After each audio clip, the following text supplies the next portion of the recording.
오늘 하나님께서 우리에게 주신 말씀을 함께 보도록 하겠는데요. 사사기 3장 15절에서 23절까지의 말씀입니다. 하나님께서 우리에게 주신 말씀은 사사기 3장 15절에서 23절까지의 말씀을 우리 함께 보도록 하겠습니다. 사사기 3장 15절에서 23절까지의 말씀입니다.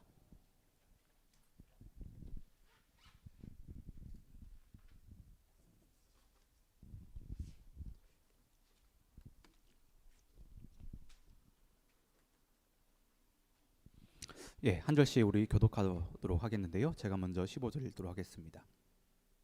이스라엘 자손이 여호와께 부르짖음에 여호와께서 그들을 위하여 한 구원자를 세우셨으니 그는 곧 베냐민 사람 게라의 아들 왼손잡이 에훗이라. 이스라엘 자손이 그를 통하여 모압 왕 에글론에게 공물을 바칠 때에 에훗이 길이가 한 규빗 되는 좌우에 날선 칼을 만들어 그의 오른쪽 허벅지 옷 속에 차고 공물을 모압 왕 에글론에게 바쳤는데 에글론은 매우 비둔한 자였더라. 에훗이 공물 바치기를 마친 후에 공물을 메고 온 자들을 보내고 자기는 길갈 근처 돌 뜨는 곳에서부터 돌아와서 이르되 왕이여 내가 은밀한 일을 왕에게 아뢰려 하나이다 하니 왕이 명령하여 조용히 하라 하매 모셔 선 자들이 다 물러간지라. 에훗이 그에게로 들어가니 왕은 서늘한 다락방에 홀로 앉아 있는 중이라. 에훗이 이르되 내가 하나님의 명령을 받들어 왕에게 아랠 일이 있나이다 하매 왕이 그의 자석에서 일어나니 에훗이 왼손을 뻗쳐 그의 오른쪽 허벅지 위에서 칼을 빼어 왕의 몸을 찌르매 칼자루도 나를 따라 들어가서 그 끝이 등 끝까지 나갔고 그가 칼을 그의 몸에서 빼내지 아니하였으므로 기름이 칼날에 엉겼더라. 다 함께 읽겠습니다. 에훗이 현관에 나와서 다락문들을 뒤에서 닫아 잠그니라. 아멘.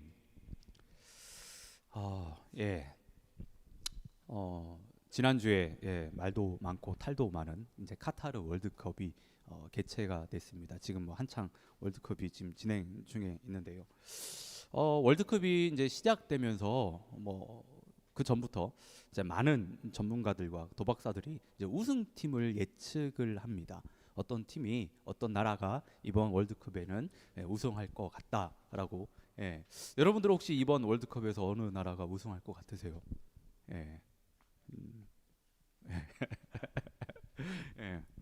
많은 전문가들하고 그냥 도박사들이 브라질을 우승 후보 1순위로 꼽았습니다. 그리고 아르헨티나, 그다음에 프랑스 이런 나라들이 우승할 거라고 이제 강력한 우승 후보라고 이야기를 하는데, 그런데 그 강력한 우승 후보 중에 한 나라인 아르헨티나가 첫 경기에서 그것도 사우디아라비아한테 졌습니다. 그러니까 엄청난 대이변이 일어난 거예요.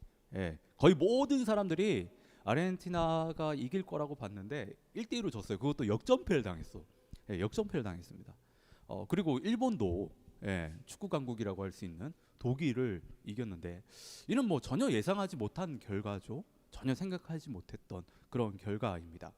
우리는 이런 것을 가리켜서 뭐라고 이야기하냐면 의외성이라고 이야기합니다. 의외성. 그러니까 전혀 기대하지도 않았는데, 전혀 예상하지도 않았는데 뜻밖의 그 결과들을 얻게 되었을 때 그걸 의외성이라고 이야기를 합니다. 오늘 이 의외성에 대해서 지금 제가 처음 이야기하는 것은 오늘 저희가 함께 읽은 이 본문의 주제가 하나님의 의외성이기 때문이에요. 하나님의 의외성. 우리는 하나님의 일하시는 방법과 또 하나님께서 하나님의 일에 사용하시는 사람에 대한 그 편견들을 다 가지고 있습니다. 고정관념들을 다 가지고 있다라고 하는 거예요. 우리가 말은 그래요. 항상 하나님께서 부족한 사람, 연약한 사람을 사용하신다라고 이야기를 하는데 실제로는 하나님의 말씀을 잘 지키고 행하는 사람, 기도를 열심히 하는 사람, 주어진 삶 속에서 기독교인으로서 어떤 좀 덕을 행하고 좀 본이 되는 사람, 하나님의 복음에 대해서 열정을 가지고 그것을 막 전하는 사람, 그러니까 한마디로 정의를 하면 믿음 좋고 신앙생활을 잘하는 사람을 하나님이 쓰신다라고 우리 일반적으로 생각합니다. 그렇게 생각들을 가지고 있어요. 말은 부족한 사람을 하나님 쓰십니다, 연약한 자들을 쓰십니다 이야기하는데, 근데 막상 뚜껑을 까놓고 보면 신앙생활을 잘하는 사람들, 믿음이 좋은 사람들, 그런 사람들, 예. 그런 사람들 하나님이 사용한다라고 이제 생각을 하는 거죠. 오늘 저희가 읽은 본문의 앞부분을 보면 온니엘이라는 사사가 나옵니다. 온니엘. 예. 온니엘이 어떤 사람이냐면 유다 지파 출신이거든요. 예. 그는 하나님의 세움을 받은 사람이었고 하나님의 영이 함께한 사람이었습니다. 그러니까 한마디로 믿음이 좋은 사람이었다고 하는 거예요. 많은 그 학자들이 온니엘에 대해서 이렇게 이야기를 하는데 이것을 간단하게 정리하면 조용히 이 세상에 왔다가 하나님만 드러내고 조용히 사라진 사람. 그가 온니엘이에요. 온니엘. 예. 그러니까 하나님이 사용하시는 사람의 모범이라고 할 수 있습니다. 모범적인 사람. 많은 사람들은 온니엘과 같은 아주 모범적으로 신앙생활하는 사람은 하나님께서 사용하신다고 생각하죠. 하지만 하나님께서는 우리가 전혀 예상하지 못하는 사람들을 통해서도 얼마든지 역사하신다라고 하는 겁니다. 여러분, 우리는 하나님이 사용하시는 사람들에 대한 편견, 선입견, 고정관념 분명히 이런 것들을 가지고 있는데 이런 편견이라 이런 선입견이라 그러니까 이러이러한 사람들이 하나님께 쓰임 받을 거야, 사용될 거야 하는 생각들은 많은 부분 세상적인 가치관에 영향을 받은 겁니다. 세상은 그래요. 준비되지 않은 사람, 그 사람들 절대로 사용하지 않습니다. 중요한 일일수록 더 많이 준비된 사람을 사용합니다. 그래서 청년들이, 젊은 사람들이 죽어라 공부하면서 스펙을 쌓고 코업을 하는 거잖아요. 이건 나쁜 것이 아니에요. 준비해야죠. 준비해야 됩니다. 근데 문제는 이런 가치관이, 이런 생각들이 우리의 신앙의 어떤 폭을 제한하고 편견과 선입견을 가져다 준다는 거 하는 거예요. 하나님의 일하심을 제한한다고 하는 겁니다. 여러분, 우리 하나님은요, 사람의 기대와 예상을 뛰어넘어서 일하시는 분이십니다. 하나님께서는 절대로 우리의 어떤 편견이나 선입관에 갇혀서 일하시는 분이 아니세요. 예. 오늘 저희가 살펴볼 에웃은 온니엘과는 전혀 다른 사람이라고 할 수 있는데요. 에웃은 온니엘과 정반대되는 지파 출신입니다.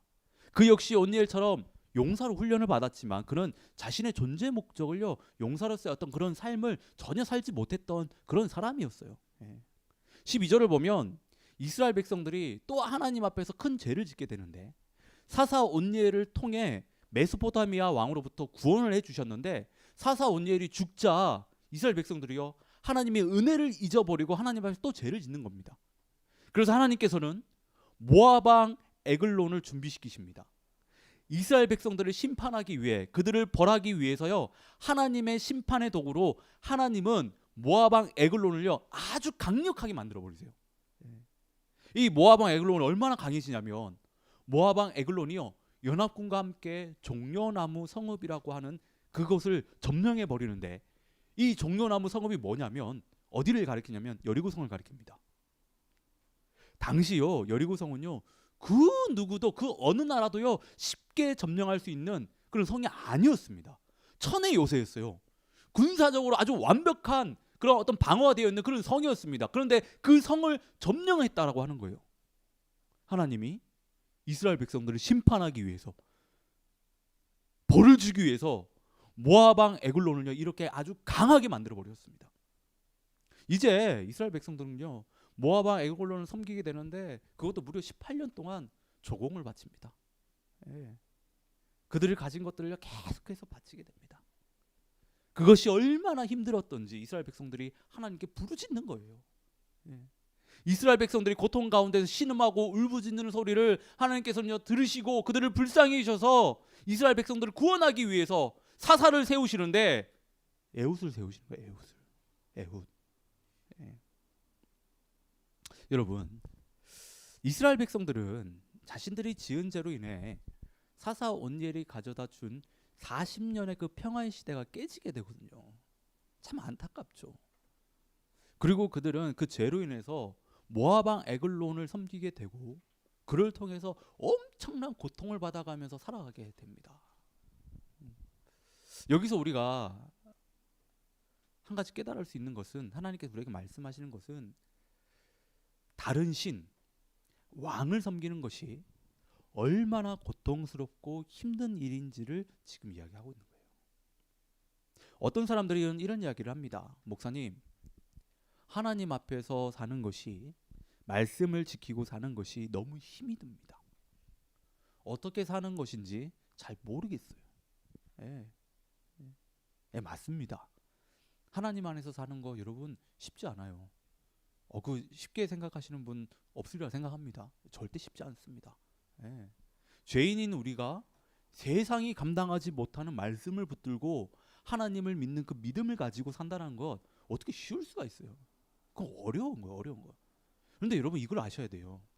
세상 속에서 세상의 가치관을 따라 살아가는 것이요, 더 힘들고 더 어렵고 더 고통스럽다는 것을 우리는 알아야 됩니다. 예. 우리 모두 다 지금 겪고 있는 거잖아요. 예. 그래서 우리가 하나님께 나오는 거잖아요. 이 세상에서 사는 것이 만만치 않고 힘드니까, 어려운 거니까, 답이 안 나오니까 하나님께 도와달라고, 힘을 달라고, 용기를 달라고 지금 하나님 앞에 나와서 예배 드리는 거 아닙니까? 예. 여러분, 하나님께서는 지금 다른 신을 섬기는 것, 다른 왕을 섬기는 것, 세상 가운데서 세상에 동화되어 살아가는 것이 얼마나 힘든지를요, 지금 이 말씀을 통해서도 지금 이야기하고 계시는 겁니다. 하나님께서는 사사 온니엘을 통해서 40년의 평화를 이스라엘 백성에게 주셨습니다. 그것이 깨지게 되는데 이스라엘이 지은 죄 때문에 깨지게 된다라고 하는 거예요. 여러분, 왜 이스라엘 백성들은 하나님께서 주신 그 40년의 평화를 누리지 못하고 또 범죄하는 것일까요? 사사기에 보면 이게 계속해서 반복되잖아요. 하나님이 은혜를 주시고 평화를 주셨는데 또 범죄해가지고 그 평화가 다 깨집니다. 예. 그리고 하나님 앞에 또 나가가지고 울부짖죠. 제발 우리 좀 살려달라고, 구원해달라고. 또 하나님이 사사를 세우시죠. 또 평화가 옵니다. 그것이 계속해서 반복이 됩니다. 근데 왜 이런 것이 계속 반복이 되는 것일까요? 그것은 이들의 신앙의 목적이 자신들의 삶에 만족이 있었기 때문입니다. 단지 그들의 신앙이 잘 먹고 잘 사는 것을 구하는 것에 그 초점이 맞춰져 있다가 보니까 그것이 해결되었을 때 신앙의 목적을 잃어버리게 되는 거예요. 네. 하나님 앞에 나오는 이유가 잘 먹고 잘 살게 해달라는 것인데 그것이 해결이 되니까 하나님 앞에 나올 이유가 사라진 것입니다. 그래서 그들은 자신들의 욕심과 욕망을 채우기 위해 또 앞에 또 세상 가운데 또 나가게 되는 거예요. 여러분들 중에 혹시 이러한 이유 때문에 하나님 앞에 나와서 하나님을 섬기는 분 계십니까? 신앙생활을 그렇게 하고 계시는 분 계세요? 우리의 신앙은 우리가 단지 잘 먹고 잘 살기 위해 있는 것이 아닙니다. 우리가 하나님을 믿는 것, 신앙생활을 하는 궁극적인 이유는 우리 삶을 하나님 앞에 내어드리는 거예요. 내어드리는 거. 하나님께서 우리에게 베푸신 삶 속에서 하나님의 영광을 돌리며 사는 것이 우리가 신앙생활하는 그 목적이라고 하는 거예요. 예. 이는 많이 가졌든 적게 가졌든 상관없습니다. 성공했든 실패했든 상관없습니다. 주어진 삶을 하나님께 내어드리고 하나님과 그 삶을 함께 살아가는 거예요. 이것이 하나님 앞에서 복이고 이것이 우리가 신앙생활하는 이유라고 할 수 있는 거예요. 네. 하나님께서는 이스라엘 백성들을 구원하기 위해서 사사 에웃을 세우십니다. 15절을 보면 에웃은요, 베냐민 사람 게라의 아들이며 왼손잡이라고 이야기해요. 왼손잡이. 네. 에웃의 특징으로 성경에서는 왼손잡이라고 이 말을 하는데 어떤 사람들은 이런 생각을 할지 모르겠습니다. 왼손잡이가 뭐 그렇게 대단한가? 예. 예. 왼손잡이를 특징으로 내세울 만큼 에웃이 그렇게 특별한 사람이 아니었는가? 예. 별볼 없는 사람이었는가? 예. 뭐 이런 생각을 하실지 모르겠습니다. 근데 여러분, 이 왼손잡이가 오늘 우리가 읽은 성경 본문을 풀이하는 데 있어서 아주 키포인트라고, 열쇠라고 할 수 있습니다. 왼손잡이를 원어로 보면 뭐 오른손에 제약이 있는 사람, 또는 오른손이 묶인 정도, 뭐 이렇게 해석할 수 있습니다. 묶여 있는 뭐 이렇게 보면 마치 에웃이 오른손에 장애라든지 어떤 문제가 있어서 제대로 오른손을 사용하지 못하는 것으로 이해할 수 있습니다. 그래서 오른손에 장애를 가진 오른손에 문제가 있는 사람을 하나님이 사사로 부르시고 사용하셔서 이스라엘 백성들을 구원하셨다라고 이렇게 설교할 수 있죠. 이런 내용으로. 예. 근데 꼭 그렇지만은 않습니다. 왼손잡이라고 하는 것은 오른손보다 왼손을 더 잘 사용했다라고 하는 거예요. 예. 할펀이라고 하는 분이 이런 얘기 있습니다. 왼손잡이가 당시 전쟁에서 특별한 이점을 지니고 있었기에 특수요원처럼 선별된 사람들을 후천적으로 왼손잡이로 만들었다라고 하는 거예요. 예. 쉽게 말해서 왼손잡이는 당시 전쟁을 위해 특별히 훈련된 특수한 군인들이었다라고 하는 겁니다. 예. 그러니까 에웃은 특별히 훈련된 그런 군인이었다고 하는 거예요. 군인이었다고 하는 겁니다. 근데 이렇게 특별한 이렇게 훈련을 받은 이 에웃이 지금 하는 일이 뭐냐면 모압 왕 에글론에게 바칠 조공을 그냥 나르는 담당자였다고 하는 거예요. 그 조공을 그냥 나르는 특수군으로 훈련된 사람이 특수군인의 어떤 그런 사명을 감당하지 못하고 지금 조공을 나르고 있다라고 하는 겁니다. 진군처럼 그 일들을 지금 계속해서 하고 있다라고 하는 거예요. 여러분, 이런 에웃의 마음이 어땠을까요? 그런 군인인데, 그것도 일반 군인도 아니고 특별한 훈련을 받은 군인인데 군인의 사명을 감당하지 못하는 그 마음이 어땠을까요? 제가 밴쿠버에 와서 마음적으로 가장 힘들었을 때가 있었습니다. 그때가 언제냐면 학교를 졸업하고 제가 스시집에서 이제 풀타임으로 일을 할 때였거든요. 처음에 스시집 관련된 일을 배우고 했었을 때 정말 재미있었습니다. 재밌게 일을 했었어요. 근데 시간이 가면 갈수록 마음 한켠이요 허전한 거예요. 공허한 겁니다. 아는 지인분의 가게였기 때문에 정말 마음 편하게 일을 할 수 있었거든요. 그리고 재정적으로도 큰 도움이 되고 그리고 좋은 근무 여건에서 이렇게 일을 하는데 그럼에도 불구하고 마음이 너무 힘든 거예요. 마음이 너무 힘든 겁니다. 하루는 일을 마치고 차를 타고 집에 오는데 누가 저한테 재석아 너 지금 뭐 하고 있니? 이렇게 말하고 있는 것 같았어요. 너 지금 뭐 하고 있니? 그때 제 마음이 무너졌습니다. 제가 그때 투어스에서 일을 하고 있었는데 거기서부터 집에까지 오는 그 길이 한 보통 40분, 50분 정도 되는데 차 안에서 펑펑 울었어요. 운전하면서. 이곳 밴쿠버에서 하나님이 주신 마음을 가지고 사역하겠다고 다짐하고 여기서 살기 위해 일을 하는데 정말 제일 중요한 것을 놓치고 있었다. 그것은 하나님께서 저를 목사로 불렀다라고 하는 거예요. 목사로 불렀다고. 저는 일을 시작하면서 하나님께서 저에게 주신 정체성을 계속해서 잃어버리고 있었던 거예요.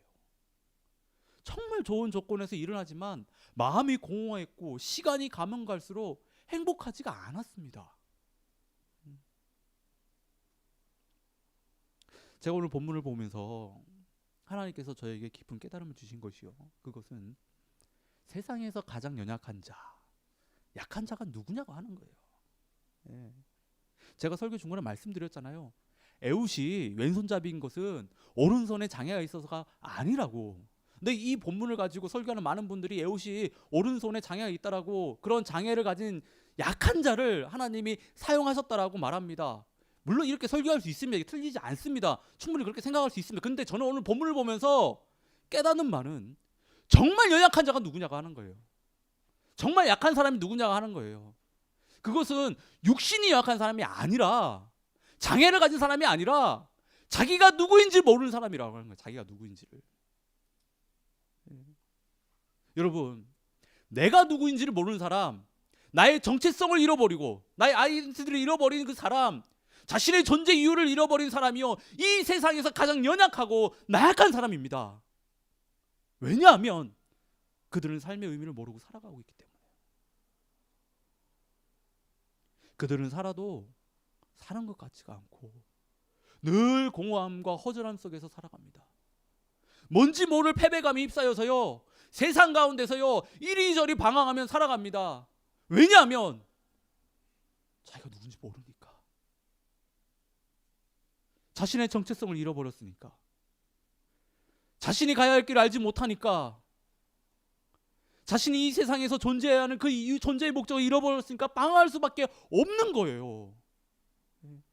여러분, 이런 사람들이요, 세상에서 가장 연약한 사람들입니다. 이런 사람들이 세상에서 가장 약한 사람들이에요. 지금 예옷이 그렇습니다. 자신은 특수군인으로서 훈련받은 사람이잖아요.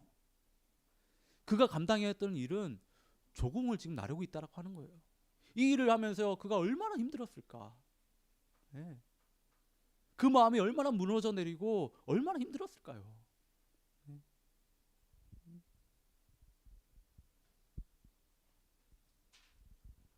저는 그렇게 생각합니다. 그 일을 하면 할수록 자신의 존재 가치는 더 무너졌을 것이고 삶의 의미를 잃어버렸을 거라고요. 늘 패배감에 젖어서요 위축되고 공허한 삶을 살았을 겁니다. 근데 여러분, 삶의 가장 밑바닥이라고 할 수 있는 그곳에 헤매고 있는 정말 불쌍한 영혼을요, 가장 연약한 그 영혼을 하나님은 부르셨고 그를 사용하셨다라고 하는 거예요. 그를 부르셨고 그를 사용하셨다라고 하는 겁니다. 하나님은 그에게 하나님의 일을 맡기심으로 그의 정체성을 찾게 하시고 그를 이스라엘 백성의 리더로 세우셨다라고 하는 거예요. 에훗은 모압 왕 에글론에게 조공을 바치러 갔죠. 그런데 그런 자신의 오른쪽 허벅지에 한 규빗 50cm 정도 되는 양날 검을 숨겨갑니다. 그리고 모압 왕 에글론에게 조공을 바치고 다른 사람들은 다 돌아가게 한 후에 그는 다시 에글론 앞에 나갑니다. 왕에게 비밀리에 할 얘기가 있더라고. 20절의 표현대로 이야기하자면 내가 하나님의 명령을 받들어 왕에게 아랠 일이 있나이다. 하나님의 명령을 받들어 왕에게 아랠 일이 있나. 그래서 에글론 왕은 자신과 함께 했던 신하들 다 나가고 한 이후에 에훗과 둘이서 남게 되죠. 이때 에훗은 자신이 준비한 칼을 빼들고 에글론 왕을 죽입니다. 하나님의 명령을 받들어 왕에게 한 말은 바로 에글론 왕의 죽음이었다고 하는 거예요. 적의 심장부라고 할 수 있는 왕궁에서 그것도 적의 왕을 죽인 에훗은요, 이스라엘 백성들을 다 불러 모아서요 모압과의 전쟁을 선포하고 그 전쟁을 승리로 이끕니다. 여러분, 에훗은 이스라엘 백성들을 구원할 적임자가 아니었습니다. 그는 자신의 정체성을 잃어버리고 삶의 의미를 잃어버린 아주 나약하고 연약한 사람이었다고 하는 거예요. 그런데 하나님께서는 이런 연약한 사람을 들어서 이스라엘 백성을 구원하셨습니다.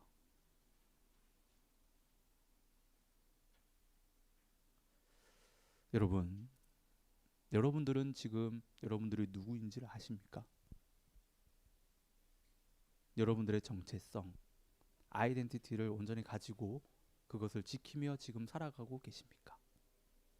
아니면 에훗처럼 연약한 사람으로 자신의 정체성을 잃어버리고 삶의 가치와 의미를 잃어버린 채 세상에서 방황하며 공허함 가운데 그렇게 지금 살아가고 계십니까? 저는 여러분들이 그리스도인의 정체성을 가지고 하나님의 자녀답게 이 땅에서 정말 당당하게 살아가길 원합니다. 그렇게 바라는데요. 그런데 혹시 그렇게 살지 못하고 있더라고 하더라도 여러분, 우리가 좌절하지 말고 낙담하지 말 것은 우리의 연약함을 아시는 주님이 계시기 때문입니다. 조금 방황해도 괜찮아요. 좀 둘러가도 괜찮습니다. 우리 주님이 계십니다. 네. 히브리서 4장 14절과 15절 보면 이렇게 고백되어 있습니다. 그러므로 우리에게 큰 대제사장이 계시니 승천하신 이 곧 하나님의 아들 예수시라. 우리가 믿는 도리를 굳게 잡을지어다. 우리에게 있는 대제사장은 우리의 연약함을 동정하지 못하실 리가 아니요 모든 일에 우리와 똑같이 시험을 받으신 이로되 죄는 없으시로다. 우리를 구원한 예수님은 우리의 연약함을 아시고 우리의 연약함을 함께 나누실 수 있는 분이십니다. 여기서 연약함이라고 하는 것은 우리가 죄를 지을 수밖에 없는 존재라고 하는 것, 그리고 우리의 한계, 약점, 그 모든 것들을 다 포함합니다. 여러분, 우리 예수님은 우리의 이런 연약함을 다 아시는 주님이세요. 그리고 이렇게 연약한 사람들을 통해서 일하시는 주님이십니다. 여기서 우리가 놓치지 말아야 될 중요한 사실은 예수님에 대한 믿음을 굳게 하는 겁니다. 방황해도 괜찮아요. 둘러가도 괜찮습니다. 좀 공허한 마음을 가지고 살아가도 여러분 괜찮아요. 지금 주님이 그거 다 아세요. 우리가 이 안에서 놓치지 말아야 되는 것은 예수님에 대한 믿음이라는 것. 우리의 연약함을 들어서 사용하시는 그 하나님, 그 예수님을 신뢰하는 겁니다. 그럴 때 하나님께서 우리를 애우처럼 하나님의 귀한 일 가운데 사용하실 뿐만 아니라 우리의 정체성을 다시 회복해 하실 뿐만 아니라 하나님께서 놀라운 일 가운데 우리를 부르시고 우리를 사용하실 것입니다. 여러분, 이거를 이 마음을 붙들고 살아갈 수 있기를 진심으로 바랍니다. 저희들 지금 하늘동지 교회 가운데 주님께서 이렇게 불러 모아 주셨잖아요. 주님의 몸된 교회를 세우는 이 일, 너무나도 정말 거룩한 일이지 않습니까? 근데 우리 모습을 보면 우리는 그 일을 감당할 수 있는 사람들이 아닙니다. 하지만 주님께서 우리를 부르셨습니다. 세상 가운데서 어떻게 보면 우리가 참 찌질하게 살고 있는 그 모습이지만 정말 우리가 수도 없이 넘어지고 실패하고 세상 가운데 그렇게 죄를 짓고 있는 사람이지만, 그렇게 연약한 사람이지만 주님께서 우리를 부르셨고 이 교회를 세워가십니다. 우리가 그것을 놓지 말아야 됩니다. 그 마음들 놓지 말아야 됩니다. 주님께서는 지금 우리를 통해서 일하고 계십니다. 여러분 믿으십니까? 연약한 우리를 통해서 지금 일하고 계십니다. 우리 시간